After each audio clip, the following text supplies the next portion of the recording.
In the early 1900s, the British Empire stretched across the globe. To maintain that grip, they relied heavily on the ocean. During this era, ocean liners were treated as highly visible, floating statements of national power and industrial dominance. To prove they ruled the waves, White Star Line ordered a massive new class of ships. Built in the Belfast shipyards by thousands of workers, this giant trio included the Olympic, the Britannic, and the most famous of all, the Titanic. Inside, she was built to make wealthy passengers forget they were at sea. First-class tickets promised access to grand staircases, elegant lounges, and Turkish baths decorated to rival the finest palaces in Europe. But deep below those luxury cabins, the reality was very different. The ship was packed with workers, families, and immigrants who had crammed everything they owned into small bags, hoping this single voyage would deliver them to a better future in America. Rich and poor, powerful and ordinary. All of them were held together inside an 880-foot steel giant crossing the Atlantic. The ship functioned as a highly divided, moving cross-section of British society. Beneath the fine dining and the heavy steel plates lay a highly confident engineering assumption. People genuinely believed this specific vessel could not sink. This schematic shows that confidence. The lower hull featured independent watertight compartments. The math was straightforward.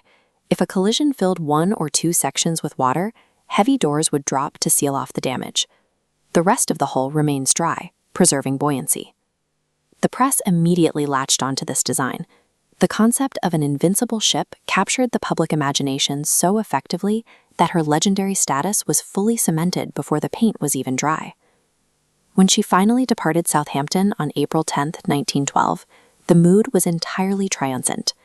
Over 2,200 people boarded her, placing absolute trust in her technology.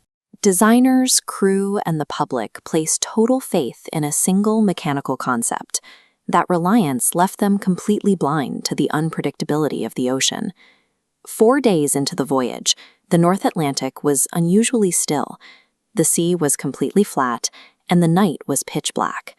Without waves breaking to create visible whitewater, an iceberg sitting in the dark was almost impossible to spot.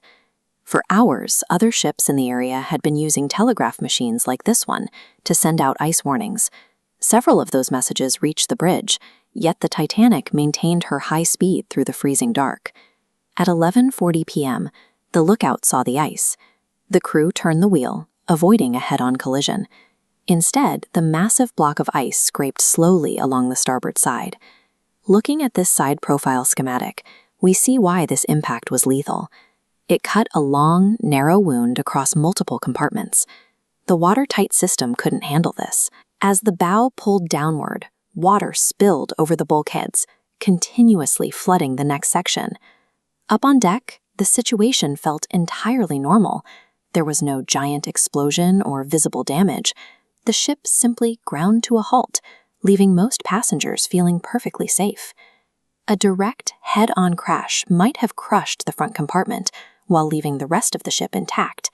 Instead, the very compartmentalization meant to save the vessel created a continuous, cascading failure that destroyed its buoyancy entirely. The crew faced a terrifying reality. They had over 2,200 people to evacuate, but not enough lifeboats. This lack of equipment was perfectly legal. Under the regulations of the time, massive ships were considered their own ultimate lifeboats. The wooden boats hanging from the davits were designed merely to ferry small groups to a rescue ship, not hold the entire passenger manifest at once. The evacuation was heavily delayed by confusion. Because the ship felt remarkably stable and the night air was freezing, many passengers refused to leave the deck. As a result, early lifeboats were lowered into the pitch-black water, only partially full. While the wireless operators tapped out frantic distress signals, the ship's band set up on the sloping deck. They continued to play music into the freezing void as the angle of the floor grew steeper. At 2:20 a.m., the massive steel hull fractured under its own weight, the lights extinguished, and the ship slipped quietly beneath the Atlantic. 1,500 people were plunged into the water, while the nearest rescue ship was still far away. The iceberg tore the steel, but the staggering loss of life was driven by a deep administrative failure.